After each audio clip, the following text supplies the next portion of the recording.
नमस्कार दोस्तों, आप सभी लोगों का स्वागत है कहानी के इस नए एपिसोड में। आज के इस वीडियो में हम सबसे पहले ये बात करेंगे कि कोलकाता के ट्रेनी डॉक्टर के रेप एंड मर्डर केस से जुड़े हुए अपडेट की, और इसके बाद विस्तार से समझने की कोशिश करेंगे कि Kolkata rape and murder case में जिन 7 लोगों का पॉलीग्राफ टेस्ट हुआ है वो पॉलीग्राफ टेस्ट आखिर होता क्या है, ये पॉलीग्राफ मशीन काम कैसे करती है, और इसके बाद में हम बात करेंगे कि इससे जुड़े हुए हर एक सवाल जवाब की जो हमारे मन में अक्सर चला करते हैं। तो चलिए सबसे पहले चलते हैं इस वीडियो के पहले सेगमेंट की तरफ और जानने की कोशिश करते हैं कि कोलकाता रेप केस में आज हुआ क्या।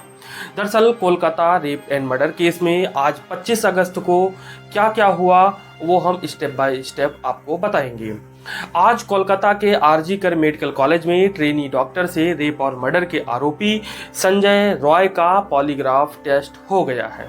सीबीआई और सेंट्रल फॉरेंसिक टीम के मेंबर रविवार यानी कि 25 अगस्त को प्रेसिडेंसी जेल पहुंचे थे और वहां पर संजय रॉय बंद है।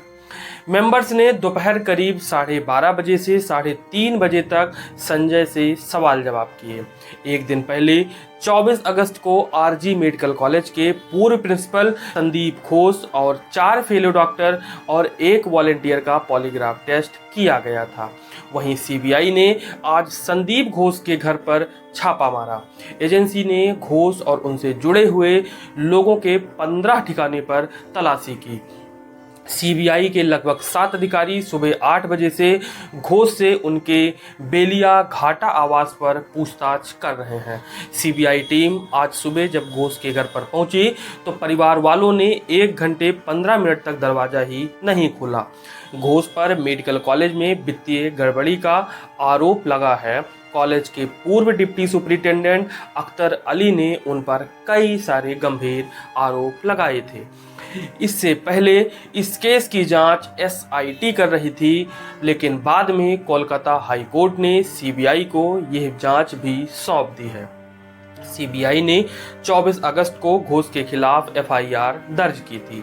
सीबीआई टीम आज घोष के अलावा मेडिकल कॉलेज के फॉरेंसिक मेडिसिन के प्रोफेसर डॉक्टर देवाशीष सोम एवं पूर्व सुपरिटेंडेंट संजय वरिष्ठ और हावड़ा के एक मेडिकल सप्लायर विप्लव सिंह के घर पर भी पहुंची है। ये तो हो गई Kolkata rape and murder case से जुड़ी हुई आज की अपडेट। अब चलते हैं वीडियो के दूसरे सेगमेंट की तरफ और इस सेगमेंट में हम पॉलीग्राफ टेस्ट को विस्तार से समझने वाले हैं और आसान भाषा में आपको समझाने की कोशिश करेंगे। सबसे पहले हम ये जानेंगे कि कोलकाता रेप केस में पॉलीग्राफ टेस्ट कराने की ज़रूरत ही क्यों महसूस हो रही है। दरअसल trainee doctor rape and murder case की जांच कर रही सीबीआई के सामने कई सारे ऐसे सवाल हैं जो उलझे हैं। सीबीआई इस बात की जांच कर रही है कि इस अपराध को बिना किसी बाधा के सेमिनार हॉल में अंजाम दिया गया। उस हॉल के दरवाजे का टावर बोल्ट टूटा हुआ मिला था। शुरुआती जांच में पता चला है कि टावर बोल्ट टूटने के कारण दरवाजा कुछ समय से खराब था। सीबीआई यह भी पता लगाने की कोशिश में है कि क्या कोई दूसरा शख्स सेमिनार हॉल के बाहर तैनात था। अधिकारी इसकी भी जांच कर रहे हैं कि जब घटना को अंजाम दिया जा रहा था तो सेमिनार हॉल के अंदर से कोई आवाज़ कोई सुन क्यों नहीं सका। वहीं दूसरी तरफ पीड़िता के शरीर से लिए गए डीएनए सैंपल, ब्लड सैंपल और पोस्टमार्टम रिपोर्ट के बावजूद सीबीआई अभी तक किसी निष्कर्ष पर नहीं पहुंच सकी है। सीबीआई जानना चाहती है कि क्या मुख्य आरोपी के अलावा भी कोई इस षड्यंत्र का हिस्सा था। सीबीआई ये भी जानना चाहती है कि आरोपी जो बोल रहा है वो सच है या उसने किसी को बचाने के लिए जुर्म कबूला है। इस वजह से पॉलीग्राफ टेस्ट की बहुत ज़्यादा आवश्यकता महसूस हो रही थी। अब बात करते हैं कि पॉलीग्राफ टेस्ट है क्या, जिससे कोलकाता रेप केस की सच्चाई सामने आने के दावे किए जा रहे हैं। दरअसल पॉलीग्राफ टेस्ट को लाई डिटेक्टर टेस्ट भी कहा जाता है। इस टेस्ट के दौरान व्यक्ति की हार्ट बीट, सांस लेने की गति, नाड़ी, ब्लड प्रेशर, पसीना आने की गति समेत कई शारीरिक प्रतिक्रियाओं को मापा जाता है।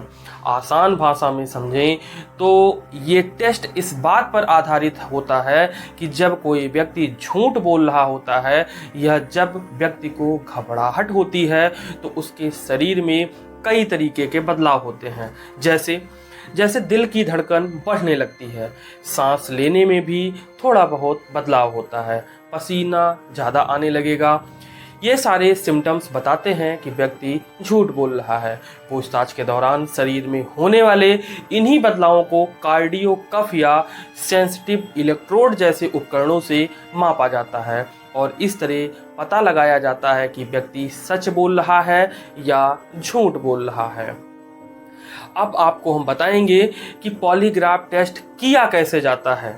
पॉलीग्राफ टेस्ट करने से पहले ये सुनिश्चित किया जाता है कि व्यक्ति को कोई बीमारी या अन्य तरीके की कोई शारीरिक समस्या तो नहीं है।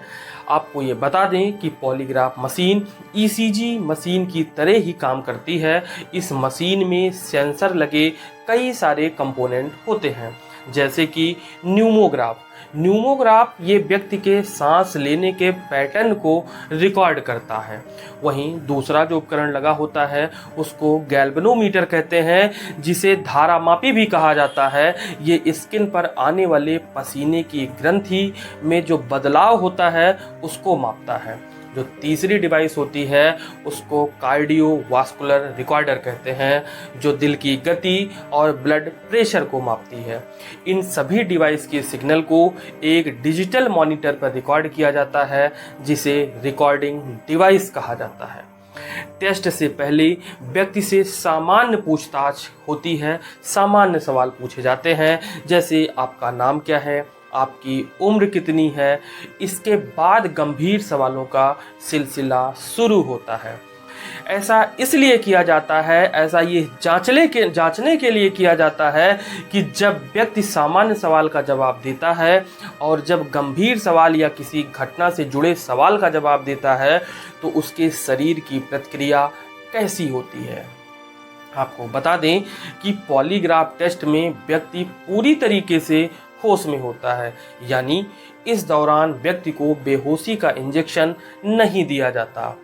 फॉरेंसिक साइकोलॉजी डिवीज़न के डॉक्टर पुनीत पुरी के मुताबिक पॉलीग्राफ टेस्ट के लिए कोर्ट से मंजूरी लेने की ज़रूरत होती है। बिना कोर्ट की परमिशन के पॉलीग्राफ टेस्ट नहीं किया जा सकता।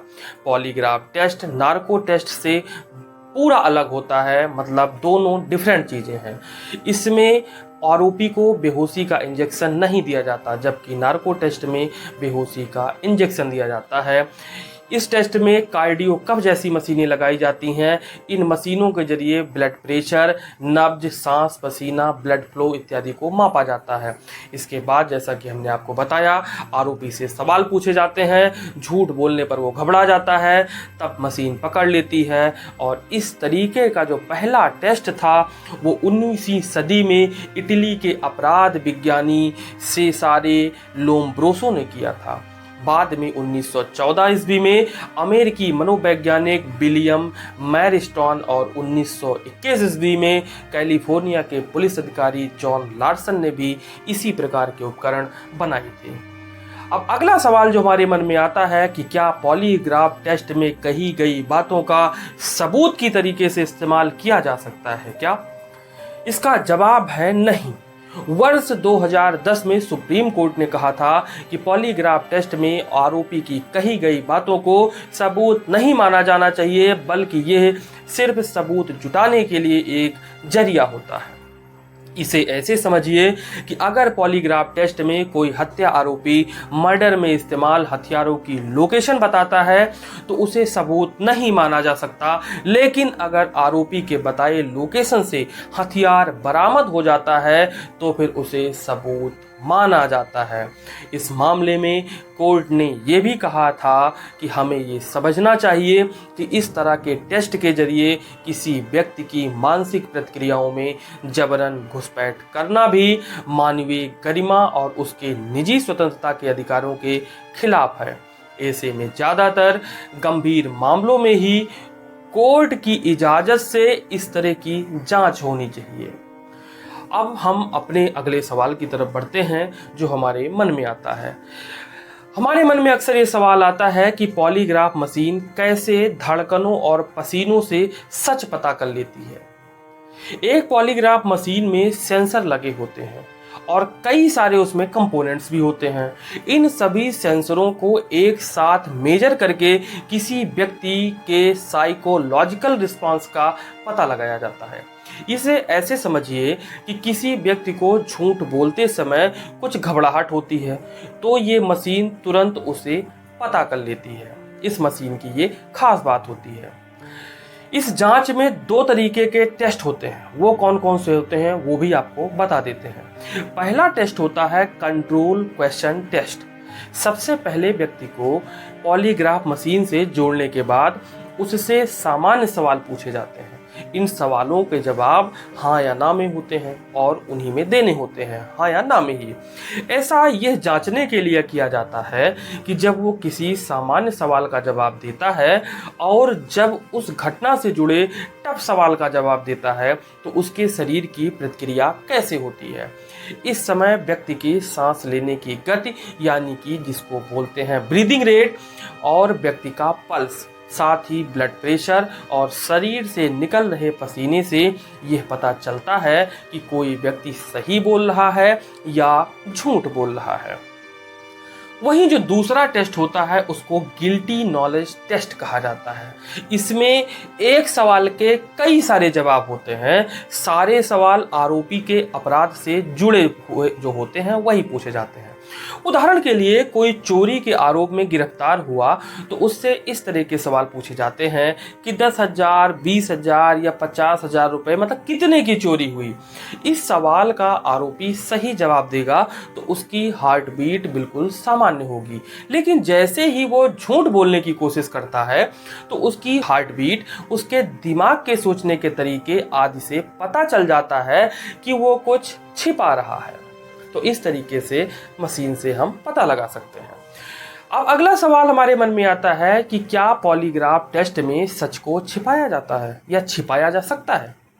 तो अमेरिका की साइकोलॉजिकल एसोसिएशन के मुताबिक पूछताछ के दौरान शरीर में होने वाले बदलाव या घबराहट से ये तय नहीं किया जा सकता कि आरोपी कुछ छिपा ही रहा है या झूठ बोल रहा है। हालांकि ये सच को पता करने का एक माध्यम जरूर हो सकता है, ऐसा अमेरिकी रिपोर्ट ने दावा किया है। वंडर पुलिस की एक रिसर्च से ये पता चला है कि अगर कोई व्यक्ति अपने इमोशन को कंट्रोल में रख सकता है तो इस जांच से उस पर कोई खास प्रभाव नहीं पड़ेगा।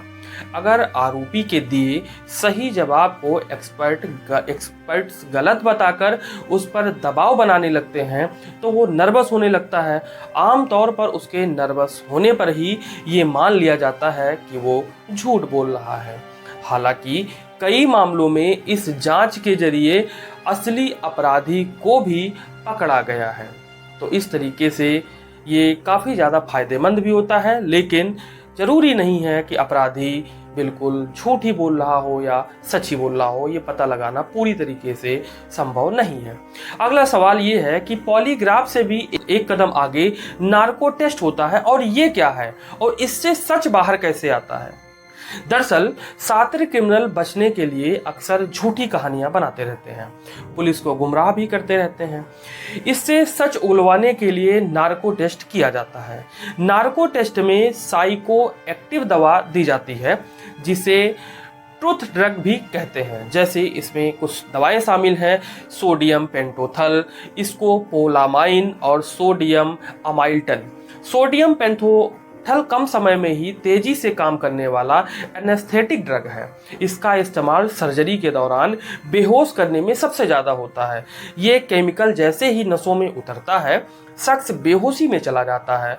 बेहोशी से जागने के बाद भी आरोपी आधी बेहोशी में होता है। इस हालत में वो जानबूझकर कहानी नहीं गढ़ सकता, इसलिए सच बोलता है। तो कहीं ना कहीं पॉलीग्राफ टेस्ट से ज़्यादा बेहतर रिजल्ट नार्को टेस्ट में मिलते हैं, लेकिन ये भी कोर्ट की ही परमिशन से होता है। जांच एजेंसियां इसको अपने मन मुताबिक नहीं करवा सकती। फिलहाल आज की इस वीडियो में, आज की इस कहानी में हमने पॉलीग्राफ टेस्ट से जुड़े हुए सारे सवालों को और पॉलीग्राफ टेस्ट होता क्या है उससे समझने की कोशिश की। उम्मीद है कि इस वीडियो से आपकी जानकारी जो है वो और ज़्यादा स्ट्रांग हुई होगी, मजबूत हुई होगी। ऐसी ही नई वीडियो और नई कहानी के साथ मैं आपके समक्ष कल फिर मुखातिब होऊंगा। तब तक के लिए नमस्कार, शुभ रात्रि।